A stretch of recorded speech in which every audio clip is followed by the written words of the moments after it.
সিলেটের মানুষ সবচেয়ে শান্তিপ্রিয় মানুষ। কথা বলিয়েন না। এখানে আমরা মসজিদে আছি, সবচেয়ে পবিত্র জায়গা এবং আদবের জায়গা হলো মসজিদ।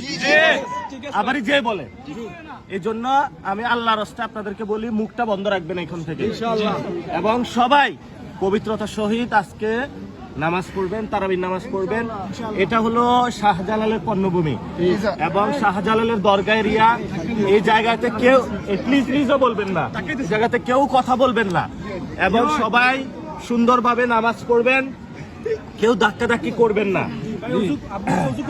আমি ওযু করেছি। কথা বলতে বলছি এই মানে আপনারা এখন একটা নিয়ত করি যে সবাই এখন থেকে চুপ থাকবো, ঠিক আছে? এবং আমার একটু জায়গা করে দিবেন, কেউ ধাক্কাধাক্কি